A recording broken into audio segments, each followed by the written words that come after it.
Buenas tardes a todos. Muchas gracias por acompañarnos el día de hoy. Para nosotros, como siempre, es un placer que nos acompañen en nuestra jornada de capacitación cada cuatrimestre. En esta ocasión tenemos una pequeña, una charla a cargo del doctor Denis Petri, en donde él nos va a hablar sobre la recolección de datos bajo el paradigma de seguridad humana. Está orientada básicamente hacia las ciencias sociales. Entonces, esto también es parte de un esfuerzo que estamos haciendo en conjunto, la Dirección de Investigación, junto con la Dirección de Efectividad y Evaluación Institucional, en la parte de la Rectoría y la Vicerrectoría también. Entonces, los dejo en primera instancia con la decana de Ciencias Sociales, Luana Nieto. Adelante y muchas gracias, Petri, por estar en este momento con nosotros. Muchas gracias, Catalina, y también, a Denis y a todos los aquí presentes. Creo que esta es una oportunidad muy importante que nos da la universidad a nosotros de poder capacitarnos de la mano de expertos. El día de hoy vamos a aprender muchísimo de lo que el profesor Denis nos diga. Él también es, además de ser profesor de Relaciones Internacionales y de Humanidades, él es jefe de cátedra. Entonces, podemos dar inicio ya y Denis, por favor. Perfecto. Buenas tardes a todas y a todos. Muchas gracias por esta oportunidad. Es un gran honor para mí. Gracias, Luana. Por supuesto, también a Silvia, Catalina por la organización. Me gustaría el día de hoy empezar primero con una breve presentación de algunas cosas para introducir esta conferencia. Luego me gustaría presentarles el paradigma de seguridad humana, que es un paradigma que se introdujo en los años 90 y que tuvo mucho impacto en las relaciones internacionales y de forma general en la forma de concebir el mundo y muchas problemáticas relacionadas con la seguridad. Esto, como me imagino, la mayoría de ustedes son de ciencias sociales, eso sería como un repaso, pero sí es un paradigma, un concepto muy importante porque considero que no se le ha dado la atención suficiente. Realmente es un concepto, un paradigma muy poderoso y que ha tenido un legado impresionante. Entonces sí vale la pena detenernos un poco sobre este paradigma. Pero más que presentar el paradigma, lo que realmente me interesa es presentar a la seguridad humana como una metodología de investigación. Es decir, no solamente es un tema que se introdujo en los años 90 a la comunidad internacional y la comunidad académica, sino que también se puede ver como una metodología de investigación. Y todo esto va a ser bastante teórico, bastante abstracto. Entonces me gustaría que luego terminemos con una aplicación práctica. Pero bueno, estoy muy contento realmente de estar aquí con ustedes. Hoy casualmente estoy cumpliendo años, entonces me alegra que hayan 14 personas que me acompañen el día de hoy. Entonces, bueno, mi presentación primero, soy mexicano por nacimiento, holandés por mis padres y costarricense por naturalización. Tengo un doctorado en filosofía política de la Universidad Libre de Ámsterdam y una maestría en política comparada del Instituto de Estudios Políticos de París, y como ya lo anunció Luana, tengo el honor de ser jefe de cátedra de humanidades, además de profesor en la Facultad de Ciencias Sociales. Aparte de mi trabajo como académico, soy director de una ONG que se llama la Fundación Plataforma para la Transformación Social. Ejecutamos diferentes proyectos de investigación, capacitación y también ciencia política, más que todo en América Latina, pero también ocasionalmente en África y en Medio Oriente y también en Europa. Como investigador, los temas de interés, de temas de investigación prioritarios para mí son el de la libertad de religión como derecho humano, la relación entre religión y política, el diálogo social, la reforma parlamentaria y la asistencia democrática. Es decir, todo lo que, obviamente soy politólogo, todo lo que tiene que ver con el desarrollo con la dimensión política del desarrollo, prácticamente, concretamente. Y ese es mi correo electrónico. Por acá estoy a sus órdenes. Entonces, bueno, esa es la presentación mía. Ahora me gustaría tomarme tal vez un par de minutos para conocerles a ustedes, los participantes. No sé si por el chat me pueden compartir brevemente su nombre. Bueno, el nombre ya está impreso obviamente ahí, pero su carrera y la expectativa que tienen con esta capacitación. Entonces les voy a dar un minuto para que me faciliten esta información. Pues nada más para tener una idea de quién tengo al frente. Siempre es, creo que bueno para en capacitaciones virtuales, en reuniones virtuales, tener un poco esa información. Entonces, por favor, si me ayudan compartiendo esto por el chat, pues lo agradecería mucho. Si quieren, si no, no importa.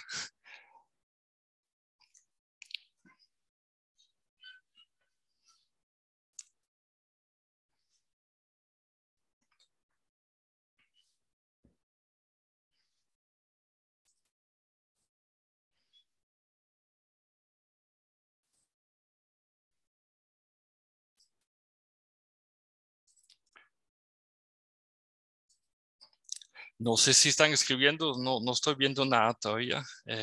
Sí, Luana ya apareció. Derecho y aprender. Muy bien, perfecto. Eric, estadístico, administrador de empresas. Ajá. Análisis de datos, fascinación. Excelente, muy bien.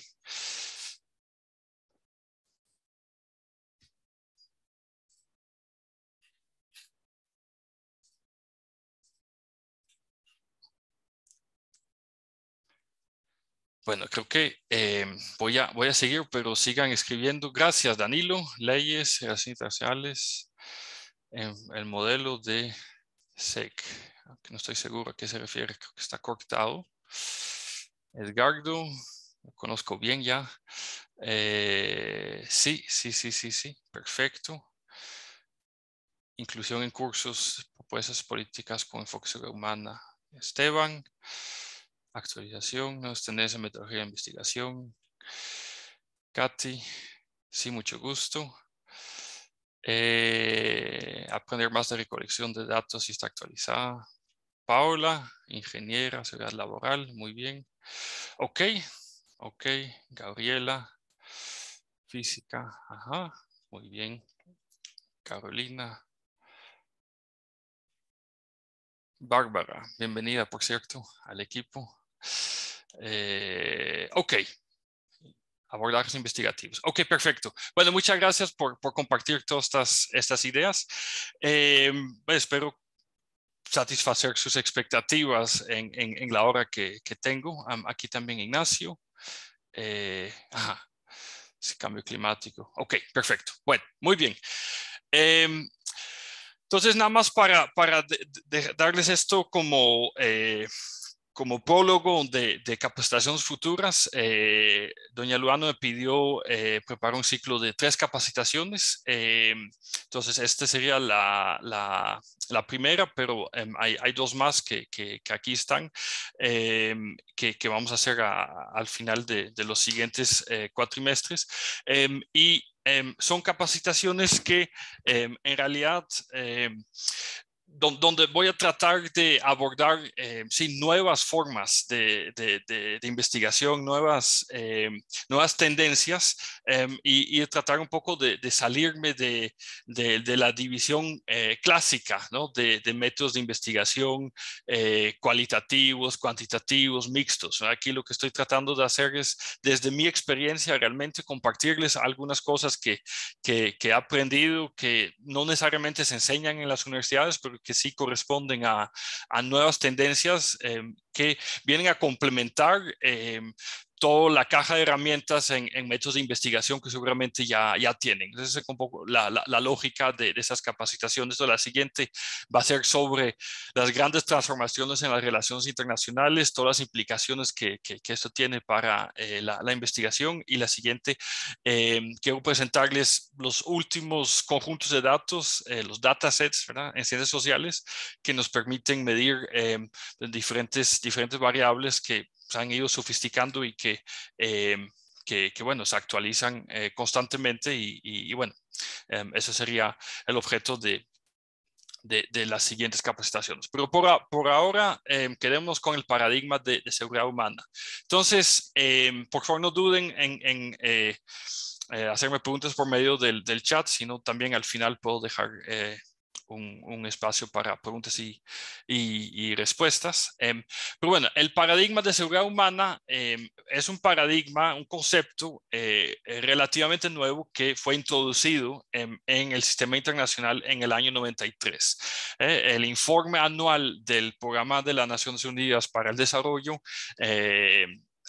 introduce este tema y lo introduce de una forma muy rudimentaria. Simplemente dice que debemos de pasar de un énfasis exclusivo en la seguridad nacional, un énfasis mucho mayor en la seguridad de las personas. Es decir, dicen que la seguridad tal como la entendíamos durante la Guerra Fría, que realmente tenía que ver con seguridad fronteriza y la preocupación principal de evitar un conflicto nuclear entre el bloque soviético y el bloque occidental, bueno, es una dimensión de la seguridad, pero realmente es una dimensión muy limitada a la seguridad. Y entonces el nuevo orden mundial que se crea después de la caída de la Unión Soviética, la caída del muro de Berlín, etcétera, bueno, nos llegan a decir, bueno, la seguridad es mucho más que esto y no solamente tiene que ver con seguridad fronteriza, seguridad nuclear, sino también con la seguridad de las personas, el desarrollo humano, seguridad territorial, seguridad alimentaria, laboral y ambiental. Entonces, abre mucho ese concepto de seguridad, ¿verdad? Eso cambia y nos abre la mente, básicamente.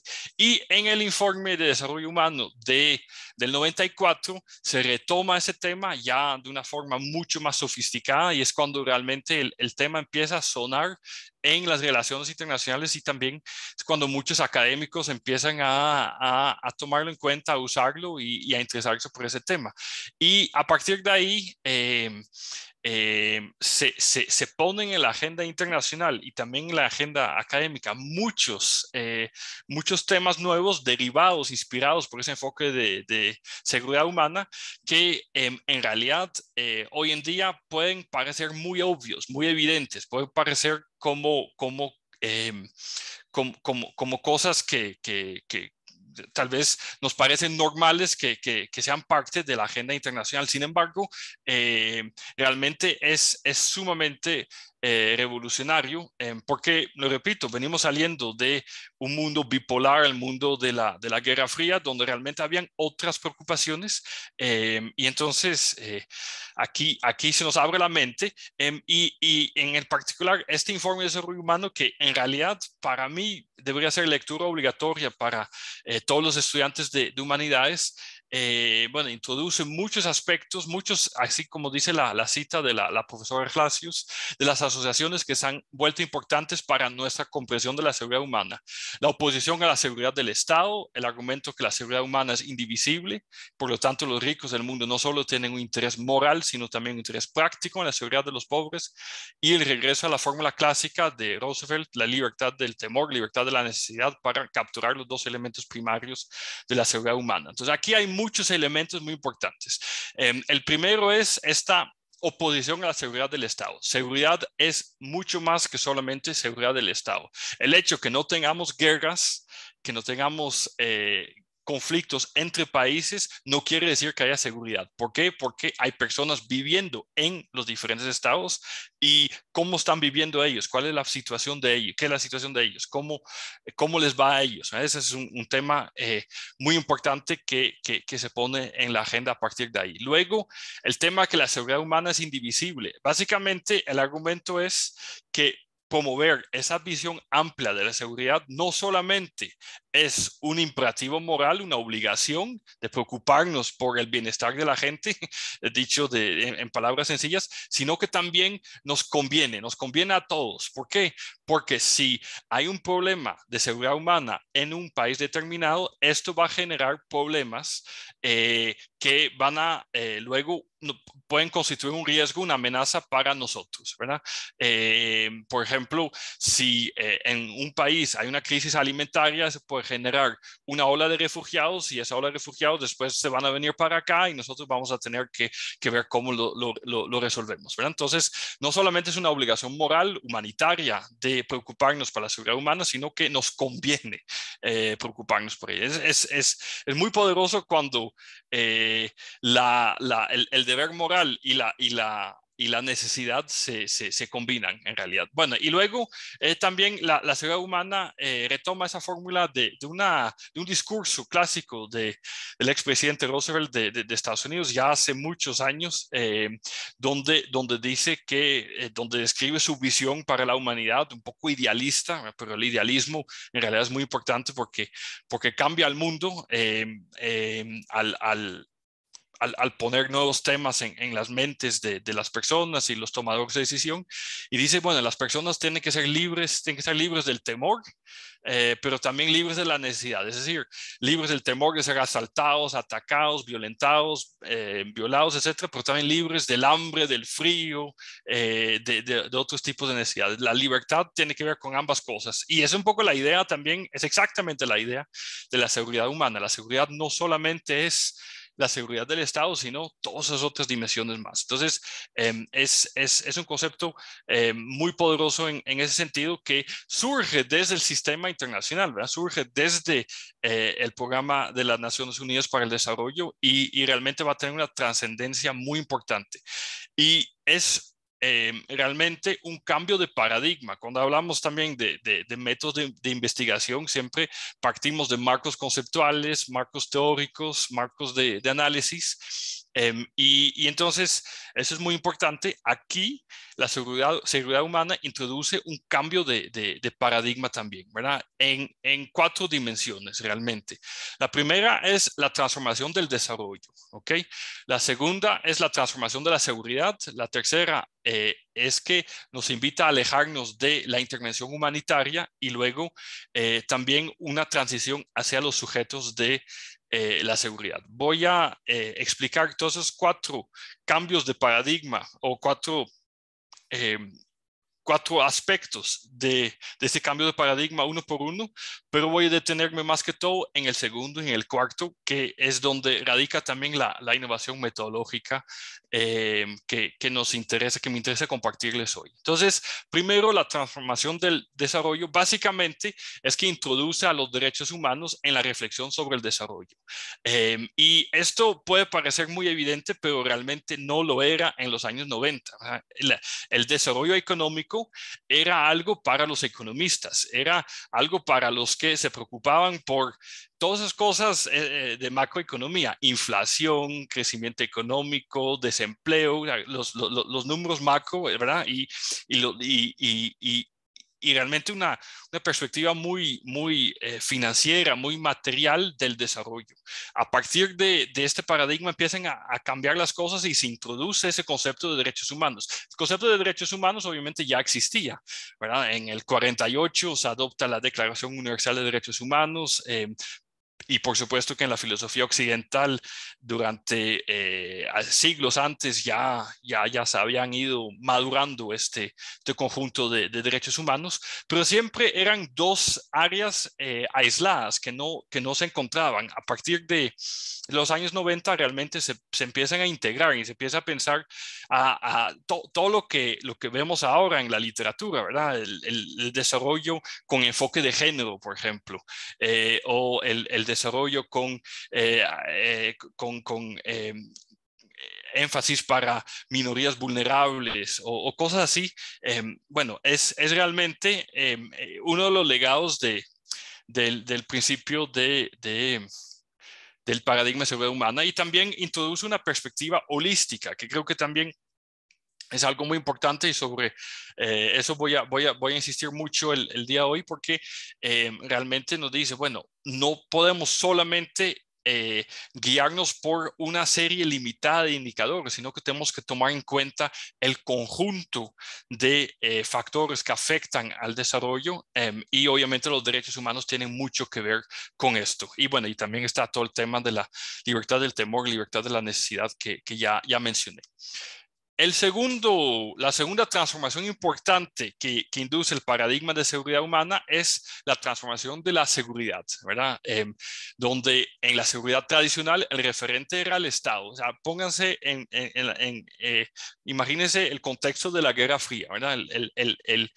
La responsabilidad de proteger también el derecho internacional y la principal preocupación era la protección de la integridad del Estado. Y entonces las amenazas que se consideraban era guerra interestatal, conflicto nuclear y también revolución, porque obviamente el cambio de régimen, por ejemplo, un país que antes era capitalista y luego se hace comunista, bueno, esto obviamente genera cambios importantes en la geopolítica, pero esta era realmente la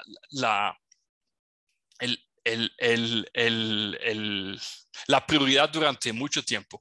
La seguridad humana introduce este cambio cualitativo muy significativo. El referente deja de ser el Estado y ahora es el individuo, ¿verdad? Y entonces la responsabilidad de proteger del Estado y de la comunidad internacional, del sistema internacional, ya no es solamente la integridad del Estado, sigue siendo importante, pero también la integridad del individuo, ¿verdad? Entonces, ya no importa, o sea, sigue importando si no hay guerras entre estados, pero ya nos empezamos a preocupar por qué sucede dentro de los estados, ¿verdad? Y cómo viven los individuos dentro de los estados. Y entonces las amenazas que ahí se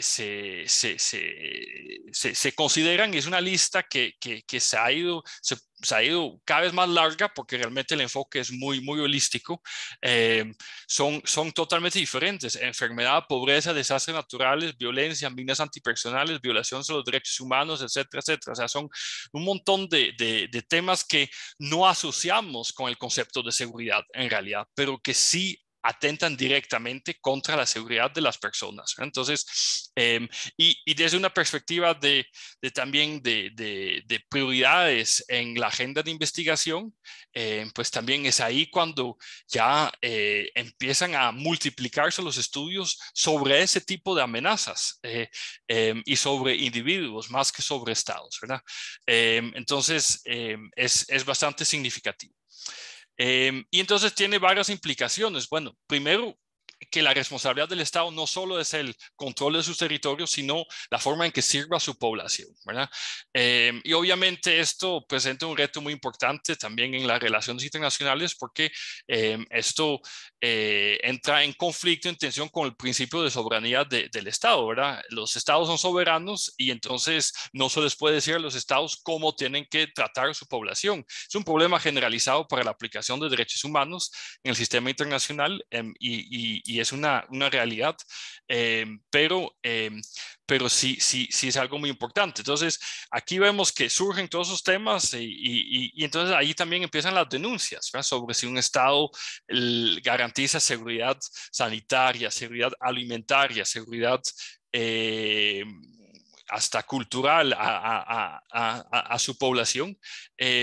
Y entonces, bueno, es muy difícil en el sistema internacional obligar a los estados a que tomen acciones en respuesta a ese tipo de denuncias, pero el hecho que se hagan y que se conversen sí tiene mucha trascendencia. Y no sé si se dan cuenta del impacto de ese tipo de cosas, pero imagínense las conversaciones que pudieron haber tenido el presidente Kennedy con el secretario Brezhnev, ¿verdad? O el presidente Nixon con el secretario Khrushchev, ¿verdad? Hablaban de disuasión nuclear, ese era el tema. O sea, ellos no hablaban del cambio climático, no hablaban de la protección de las minorías sexuales. O sea, esos temas simplemente no estaban en la agenda, ¿verdad? Y esto ahora sí se habla y muchísimo internacionalmente, ¿verdad? El enfoque entonces está en la seguridad de cada individuo y entonces eso también permite tomar en consideración el papel de los actores no estatales. Introduce toda una serie de nuevas prioridades de investigación. Claro, los actores no estatales, las ONGs, la sociedad civil, las empresas multinacionales, etcétera, ya jugaban un papel antes del informe del PNUD del 94, pero su participación se va a hacer cada vez más visible, ¿verdad? A partir de este momento. Y también algo que va a ser muy importante, y voy a volver sobre esto también al final, es que las amenazas que se identifican se van a observar en el nivel más pertinente. Entonces, casi siempre los politólogos, los economistas,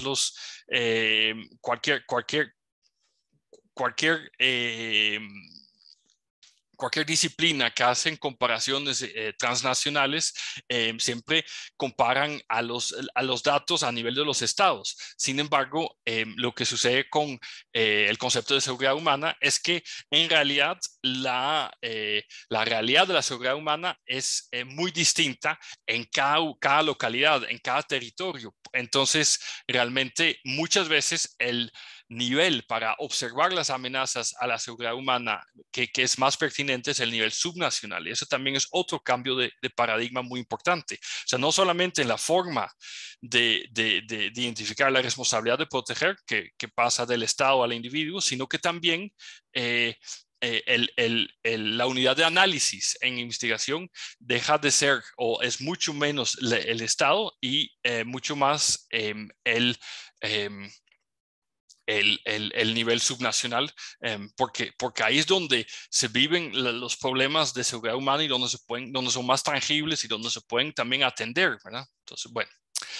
Tercer cambio introducido por el paradigma de la seguridad humana es el de alejarse de la intervención humanitaria. Esto tal vez es un poco técnico, pero básicamente la idea es que brindar seguridad humana es diferente a brindar seguridad tradicional. Es decir, requiere mucho más atender todas estas amenazas contra la seguridad humana que simplemente garantizar la seguridad fronteriza. Requiere mucho más y entonces obviamente conocemos todas esas misiones de la ONU de mantenimiento de la paz, los famosos cascos azules, etcétera. Bueno, su objetivo siempre es brindar seguridad tradicional y bueno, siempre hay debates sobre si son efectivas esas misiones o no, pero si es que realmente son efectivas, son solamente efectivas para la seguridad tradicional, pero para brindar seguridad humana realmente no tienen ese mandato y eso es algo que también solo se puede atender a muy largo plazo cuando ya los cascos azules se han retirado, ¿verdad? Entonces, y también viene otro aspecto aquí y es que estos cascos azules, que es realmente representativo de la reacción de la comunidad internacional, solo hay una reacción cuando los conflictos se manifiestan. En cambio, con el paradigma de la seguridad humana, realmente el llamado, la invitación que se nos hace es que nos enfoquemos en la prevención de conflictos antes de que se manifiesten. Tratemos de identificar dónde hay tierra fértil para que pueda surgir un conflicto y tratemos de resolverlo antes de que esto genere más descontento y más conflicto, ¿verdad? Entonces, bueno, eso es desde una perspectiva mucho más práctica de atención de conflictos.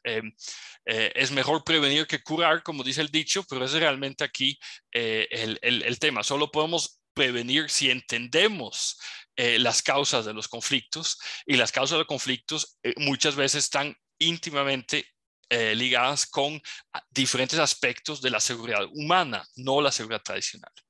Bueno, y luego otra transformación clave del paradigma de seguridad humana es la transición hacia los sujetos de seguridad. Y ahí es donde también vemos, ya que se va esbozando, una metodología nueva de investigación. Bueno, entonces ya lo vimos, noción de seguridad centrada en las personas. ¿Pero qué significa esto? Bueno, que vamos a preguntar a las personas cómo perciben ellos sus ellos y ellas sus amenazas, ¿verdad? Entonces es un objetivo totalmente subjetivo de la seguridad humana, donde nos vamos a enfocar en el individuo o en un grupo minoritario también, ¿verdad? Y entonces vamos a identificar con ellos, en conjunto con ellos, a las amenazas, diferentes amenazas de seguridad humana que enfrentan y también sus percepciones sobre las amenazas. Entonces aquí es menos importante, digamos, si las amenazas son objetivas o no, es como las personas las sienten, ¿verdad? Entonces es un enfoque mucho más subjetivo y el temor también es una forma de vulnerabilidad, es el tener miedo, miedo de cualquier cosa, de un ataque, de un desastre ambiental, de lo que sea, ya es una forma de vulnerabilidad. Entonces, eso también se relaciona con lo que dije anteriormente, ¿verdad? Que la vulnerabilidad, las amenazas, la idea es identificar los conflictos antes de que se manifiesten. Y entonces no vamos a tomar en cuenta solamente hechos ocurridos, violencia ocurrida directamente, sino también el temor de esa violencia, porque ese temor también es algo muy, muy importante. Y adicionalmente vamos a ver a las personas ya no solamente como víctimas pasivas de violencia, sino como personas que tienen una resiliencia, ¿verdad? Como dicen los sociólogos, que tienen agency, ¿verdad? Que tienen acceso a diferentes mecanismos de coping, mecanismos para lidiar con esas amenazas. Tienen la capacidad de resolver, de alguna forma tomar su vida, su destino entre sus manos, ¿verdad? Y entonces es un enfoque de análisis abierto y también inductivo. Y esto también ahí, ahorita aterrizo bien sobre este punto también, pero aquí también se esboza un poco la metodología de investigación que es inspirado por el paradigma de seguridad humana. Bueno, entonces estos son los principales cambios, las principales transformaciones de este paradigma y tiene un importante legado. Primero es realmente un cambio de paradigma, es decir, una nueva forma de pensar.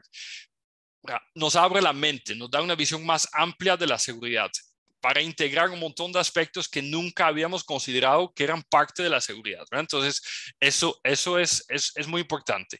Y realmente nos pone a cuestionar muchos marcos teóricos que teníamos sobre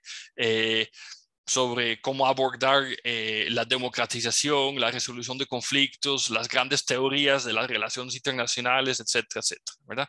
Entonces tiene ese valor. Y insisto en esto puede parecer muy, muy evidente, muy obvio el día de hoy. Estamos en el 2022 y estas cosas como que tal vez pensamos que las sabemos, pero sí es importante retrasar históricamente de dónde viene ese concepto, esa forma nueva de pensar. Y además, y esto es realmente lo que me interesa, y por eso me parece un concepto tan fascinante, es que el concepto de seguridad humana nos permite visibilizar amenazas que antes habíamos ignorado. Como dice Taylor Owen, el objetivo mismo de la seguridad humana es cambiar nuestra atención a las amenazas que generalmente no se consideran y muy probablemente no se miden, porque realmente lo que sucede es que hay un vacío, hay puntos ciegos de la observación empírica, porque simplemente nunca los habíamos considerado, porque teníamos un paradigma, una forma de ver el mundo, un paradigma muy, muy estrecho, ¿verdad? Y al abrirlo y al conversar directamente con las personas, entonces ya ellos nos permiten identificar otras formas, otras amenazas que no nos habían considerado. Es decir, bueno, creo que esto también es un legado muy importante de este principio. Y entonces, a partir de ahí ha habido muchas aplicaciones del enfoque de seguridad humana. Aquí tal vez no voy a entrar en detalles, pero un aspecto muy importante es el tema del medio ambiente. El medio ambiente, realmente todo el énfasis que hoy en día se da para combatir el calentamiento global, el cambio climático, etcétera, etcétera, realmente tiene un antecedente importante que es el concepto de seguridad humana y esa dimensión de la seguridad ambiental. Es algo que está atentando contra la seguridad de las personas y por lo tanto lo vamos a tomar en cuenta. Antes realmente no se nos ocurría que esto podría ser un problema porque no teníamos el marco para tomarlo en cuenta. Los objetivos del milenio y ahora los objetivos de desarrollo sostenible son obviamente también, digamos, el hijo, el nieto del concepto de seguridad humana, la operacionalización práctica, donde se consideran todas estas cosas que ya hablamos. La relación entre derechos humanos y desarrollo realmente es algo que es parte de los objetivos de desarrollo sostenible. Derechos humanos en el desarrollo, temas de migración, salud global. Venimos saliendo de esta pandemia de COVID-19. Bueno, este tema también, la salud, la seguridad sanitaria es otro tema que también constituye una amenaza que tampoco estaba en la agenda, tampoco tenía la visibilidad antes de la introducción de ese paradigma. Eso tiene legados muy importantes. El tema de la pobreza, ahí cito el informe Voices of the Poor que sacó el Banco Mundial en los años 2000, donde por primera vez el Banco Mundial le da una voz a los pobres, entrevista a los pobres y imprime un informe sus percepciones sobre la pobreza y nos dice muchas cosas, nos enseña muchas cosas sobre la pobreza que los indicadores macroeconómicos no nos decían, ¿verdad? Hay muchas cosas, muchas amenazas económicas ignoradas, ¿verdad? Porque los números las estadísticas no nos decían esas cosas. Las estadísticas son muy importantes. A mí me encanta el método cuantitativo, es sumamente útil, pero bueno, sí son cosas que ahí no se consideraban. Bueno, y el tema de la religión, tal vez más adelante les hablo de esto porque es una de mis preocupaciones de investigación en este momento. Ahora, hablando un poco ahora de la seguridad humana como metodología de investigación.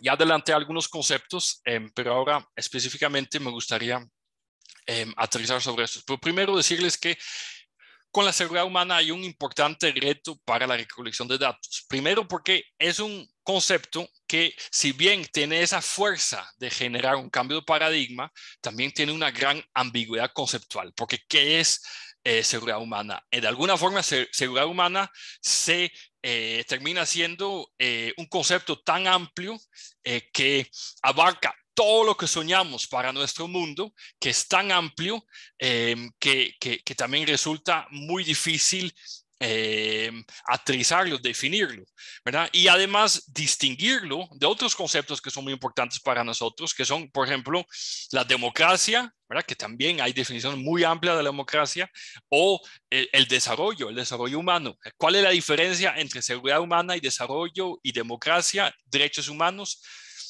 Al final es muy difícil diferenciarlos y como nadie se ponía de acuerdo en qué era realmente seguridad humana, entonces eso genera desafíos importantes de medición y de operacionalización, ¿verdad? Porque si no tenemos claridad sobre el concepto, tenemos claro que es un concepto que cambia paradigma, que nos abre la mente, pero ¿cómo lo definimos y cómo lo utilizamos en investigaciones y también en políticas públicas? O sea, si no tenemos consenso sobre cómo definirlo, entonces tampoco lo podemos medir o operacionalizar, ¿verdad? Como decimos los investigadores. Y esto obviamente, si no se puede medir, entonces tampoco se pueden recolectar datos, ¿verdad? Y entonces es por eso que este concepto de seguridad humana ha perdido mucha de su popularidad, ¿verdad? Había mucha emoción en los años 90 alrededor de ese concepto, pero luego como que se fue perdiendo esta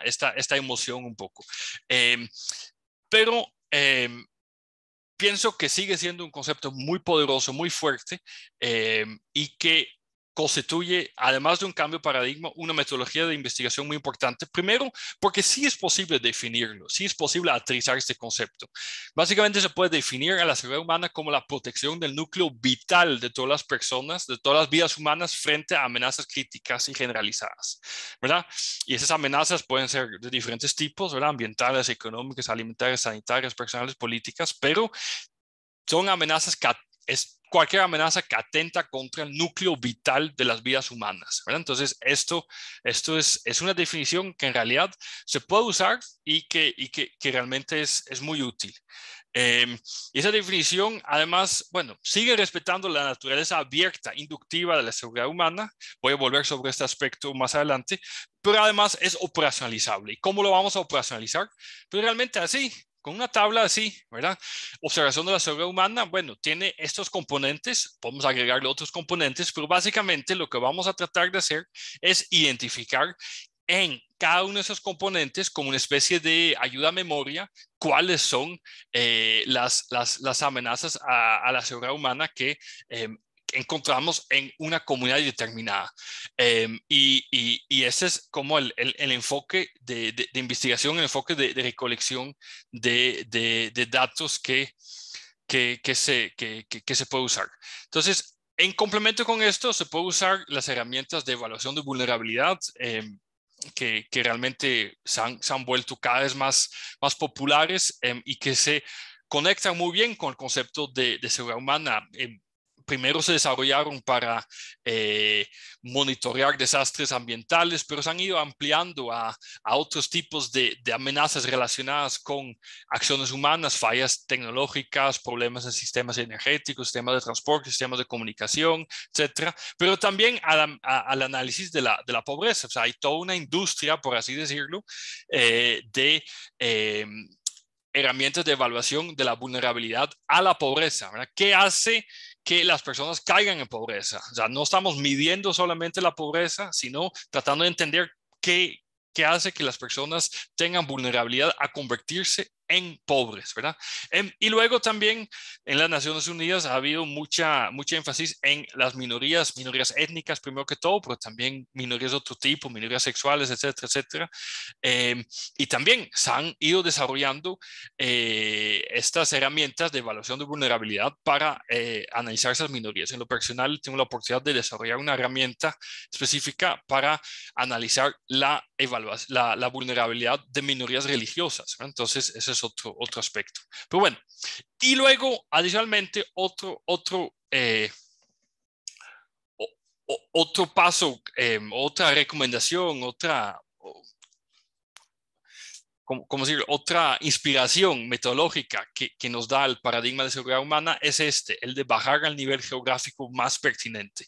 Porque básicamente el punto de partida aquí es que el significado de la seguridad humana es diferente dependiendo del lugar. Es decir, las comunidades indígenas de determinado país, sus amenazas, su percepción de las amenazas de la seguridad humana, de amenazas, es muy distinta a las amenazas que pueden existir en otro país. Y esto de aquí realmente en otra comunidad. Entonces, aquí realmente lo que se está haciendo es bajar al nivel subnacional y romper con toda esta producción de estadísticas solamente a nivel nacional, ¿verdad? A nivel nacional donde realmente son muy útiles, pero son agregados macro que en realidad esconden muchas realidades. Muchas veces son promedios que, por ejemplo, la esperanza de vida. O sea, puede ser que la esperanza de vida en un determinado país sea de 75 años, pero tal vez en una comunidad sea de 90 y en otra sea de 60, y 75 es el promedio nacional. Y entonces cuando vemos 75, pues pensamos tal vez realmente la esperanza de vida está bastante alta y vemos que está inclusive aumentando, entonces no hay ningún problema. Pero si nos bajamos al nivel subnacional, podemos ver que hay diferencias entre las comunidades. Entonces la seguridad humana también incluye este aspecto, ¿verdad? Que realmente tiene un significado diferente dependiendo de cada lugar.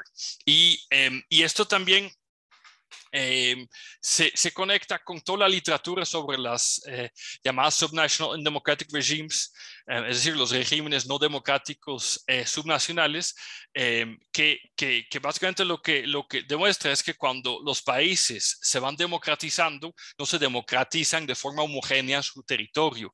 Es decir, que a pesar de que un país que antes tal vez era una dictadura militar y ahora es una democracia, tomemos el ejemplo de Argentina, ¿verdad? Permanecen enclaves autoritarias en diferentes provincias, donde todavía se dan prácticas muy autoritarias, muy poco democráticas, y esto no lo sabemos si solamente miramos el indicador de la calidad de la democracia a nivel nacional, ¿verdad? Entonces, ahí también el nivel subnacional es importante. Entonces, metodológicamente, primero lo que debemos de hacer, y es la recomendación, bueno, sí, bueno, Edgardo, exactamente, la diferencia entre Santiago y Arica en términos de pobreza, etcétera, es muy importante, y esto no lo sabemos si solamente miramos indicadores nacionales, exactamente. Bueno, entonces, el enfoque metodológico de la seguridad humana es, bueno, primero vamos a empezar a hacer un inventario lo más amplio posible de amenazas por localidad, ¿verdad? Entonces, y aquí es donde realmente cambian las cosas y por eso esta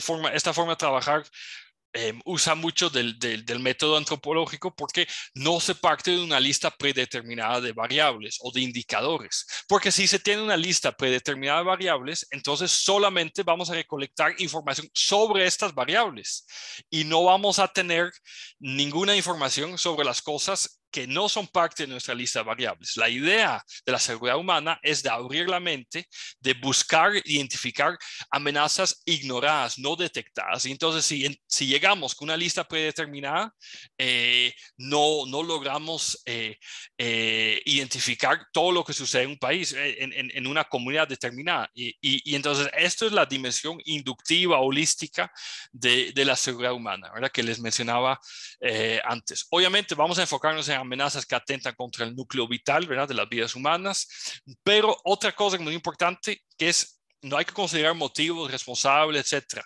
La idea es recolectar primero, analizar después, ¿verdad? Entonces, si vamos con una pregunta de investigación que tiene que ver con el estudio de la pobreza, bueno, entonces hay que recolectar toda la información primero y luego analizar. ¿Y por qué lo digo? Porque muchas veces investigadores llegan al campo y les cuentan cosas y no lo toman en cuenta porque dicen, es que esto no tiene que ver nada con pobreza, ¿verdad? Y entonces, este tipo de cosas que les mencionan, porque de forma previa se decidió ya que esto no tiene que ver con lo que se está buscando, entonces se desecha, cuando realmente puede ser información muy valiosa y muy importante y puede tener que ver con amenazas no ignoradas, no detectadas, ¿verdad? En esto es importante aprovechar los insumos de expertos, entonces en una comunidad se puede hablar con expertos, decir, bueno, hagamos esa lista de amenazas, ¿verdad? Y también en conversaciones abiertas con la población afectada, ¿verdad? Entonces, de forma conjunta, con conversaciones completamente abiertas, sin cuestionarios, sin lista predeterminada, vamos a tratar de hacer un listado de amenazas. Y luego vamos a recolectar los datos para describir esas amenazas. Y ahí obviamente vemos que hay frecuentemente problemas de disponibilidad de datos. En contextos donde, por ejemplo, hay crisis humanitaria, ambiental y demás, o gobiernos autoritarios, el acceso a la información está muy restringido. Muchas veces no hay información, no hay estadísticas, ¿verdad? Y además, muchas veces, como las amenazas son muy específicas para una localidad determinada, también la información nunca se ha recolectado. Y más aún si son amenazas desconocidas, ¿verdad? Son cosas completamente nuevas y entonces, bueno, eso dificulta, ¿verdad? La recolección de datos y hace que muchas veces datos no estén disponibles, ¿verdad? Y entonces lo que recomiendo es que que se siga un proceso flexible y pragmático de recolección de datos. Usamos todo lo que hay, que sean fuentes primarias, secundarias, datos cualitativos, cuantitativos, pueden ser desde anécdotas hasta información mucho más de mayor calidad, ¿verdad? Pero la idea es recolectar todo lo que hay, también no desechar información que tal vez consideramos de antemano como de baja calidad, porque a veces es lo único que hay. Y como dice Douglas Hobart, uno generalmente tiene más datos de lo que piensa y necesita menos datos de lo que piensa. Es decir, aunque sea muy poquita información o información de baja calidad, es muy valioso porque nos permite saber más de lo que sabíamos antes, ¿verdad? Y entonces la idea es que vayamos llenando aquella matriz que les presenté, combinando datos de diferentes fuentes, simplemente para que pueda surgir una imagen, ¿verdad? Y como dice Hobart también, pasar de cero información a algo de información es un incremento exponencial en el conocimiento, ¿verdad? Y entonces si nos ponemos delicados, decir, bueno, esta información sí la vamos a usar, esta no, porque esa es de buena calidad, esta no, a veces en comunidades alejadas, donde la disponibilidad de datos es limitada, pues hay que ser mucho más pragmático en la recolección de datos. Y luego el tercer paso es que ya llegamos al análisis y la interpretación de datos, ¿verdad? Entonces, bueno, en resumen, el principio de seguridad humana es un lente para observar amenazas no detectadas por marcos teóricos convencionales, que realmente son muy valiosos, son muy útiles, pero se enfocan en un número limitado de variables, ¿verdad? Esa matriz que les enseñé es más que todo una ayuda a memoria para considerar todas las amenazas pertinentes en un lugar determinado. Permite observar amenazas latentes y manifiestas. No solamente las manifiestas, son mucho más fáciles de observar, pero las latentes son las que nos interesan porque eso también nos permite prevenir las cosas. Y también es una forma de organizar toda la información que se tiene, ¿verdad? De generar toda la... de desarrollar una imagen de una situación, de un problema en una comunidad determinada. Este enfoque metodológico obviamente tiene algunas limitaciones. Primero, es un método inductivo que no cuenta con la seguridad de un marco teórico o de un cuestionario. A muchos investigadores les gusta llegar al campo respaldados por una caja de herramientas teóricas, por un cuestionario y saben a lo que van, etcétera, ¿verdad? En el caso de la seguridad humana, de ese método inductivo holístico, pues realmente no es así como se aborda. No se tiene esa seguridad, no se sabe lo que se va a encontrar, pero muy probablemente se va a encontrar cosas que antes no sabíamos, ¿verdad? Obviamente la recolección de datos es costosa, es tediosa, a veces peligrosa. Vea, no estoy criticando la recolección de los indicadores estadísticos a nivel macro, porque son muy valiosos, son muy útiles, pero lo que digo es que cuentan una parte de la historia.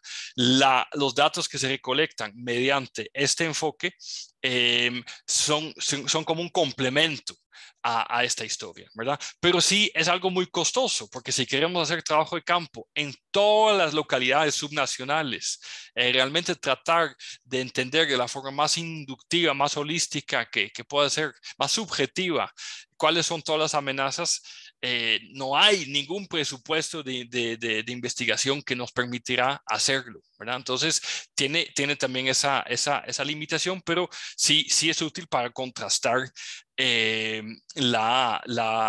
para complementar la historia que cuentan los indicadores macro. Y obviamente se hace un sacrificio.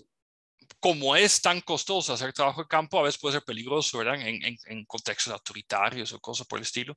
Entonces resulta imposible realizar comparaciones transnacionales. O sea, es muy fácil comparar las tasas de cambio o de inflación de un país a otro. Bueno, aquí eso va a ser muy difícil porque no vamos a disponer de de datos para todas las comunidades.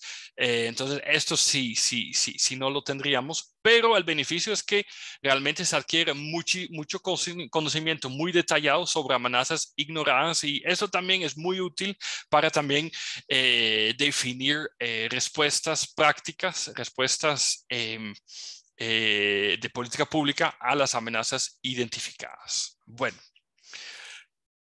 Por el tiempo no voy a hablar más de la aplicación práctica, pero si les interesa podemos seguir intercambiando por otras vías sobre algunos estudios de violación de derechos humanos que tuve la oportunidad de hacer en las comunidades indígenas de la comunidad Nasa en Colombia, en los departamentos del Cauca y del Huila.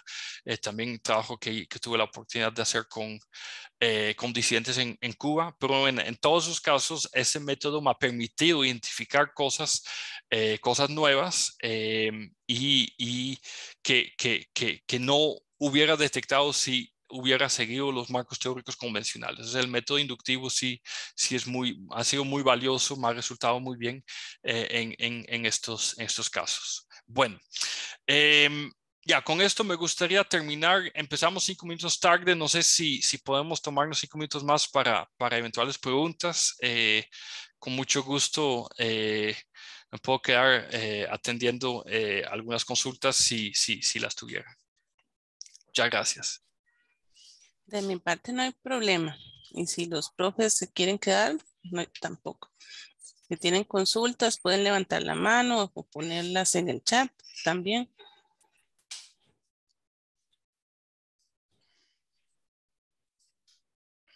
Comentarios también.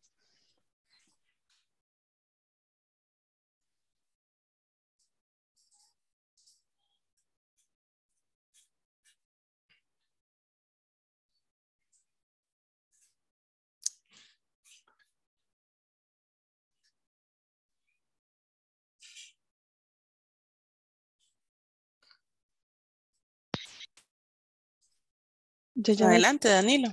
Disculpe, don Danilo y Cata. Muchas gracias, Denis. Yo ya me tengo que retirar porque tengo una reunión, pero muchas gracias. Estuvo muy buena la presentación. Okay. A la orden. Muchas gracias. Hasta luego. Gracias. Hasta luego. Hola, doctor. ¿Qué tal? Un gusto, un placer. Una preguntita, digamos, este modelo, cuando vemos estos diferentes componentes de la seguridad, perfectamente, digamos, a un nivel micro, tomándolo como para un curso de un cuatrimestre, un estudiante podría centrarse específicamente en una comunidad o una población específica y decir, bueno, voy a estudiar el componente de seguridad humana alimentaria y a partir de eso poder generar conocimiento. Lo digo porque es muy práctico y estamos muy expuestos todos, sin excepción, a la seguridad y a la inseguridad. Entonces, me parece que es un tema que si lo podemos hacer, digamos, a nivel micro, podríamos sacarle buen provecho en la producción, digamos, de un curso de metodología de investigación cualitativa. Gracias, doctor. Claro, gracias, colega Danilo, mucho gusto. Efectivamente, esa es la invitación que haría, que se haga esto a un nivel micro y que se trata de la forma más abierta de identificar las amenazas que hayan y esto en consulta directa con la población, con expertos y la misma población afectada, ¿verdad? Muchas veces no van a tener idea de esos conceptos. Si usted les habla de seguridad alimentaria, a veces son conceptos como muy técnicos, pero simplemente hacer preguntas, ver qué dicen, qué cuentan y luego recolectar los datos que se tienen. O sea, si hay estadísticas tal vez de centros educativos o cosas así, los usamos. Si hay recortes de periódicos, los usamos. Si hay testimonios de maestros, los usamos. O sea, no, pero usamos todo lo que hay. Y combinando todo esto, sí se nos va a generar una imagen que complementa o a veces contradice lo que sabemos, lo que los indicadores macro nos cuentan sobre esas comunidades. Entonces, perfectamente sí, es un método totalmente cualitativo y antropológico, claramente. Pues sí. Gracias. Gracias.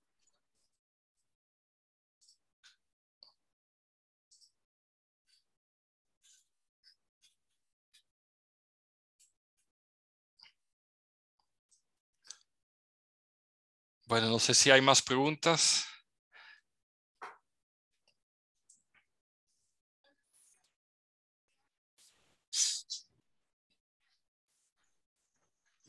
Parece que no. Entonces, parece que no. Ok, muy bien. no tengo nada por acá.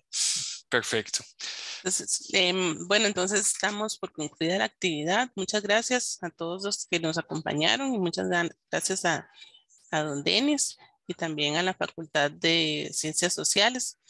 Y bueno, buenas tardes, buenas noches. Buenas noches, gracias, hasta luego. Muchas gracias. Feliz cumpleaños.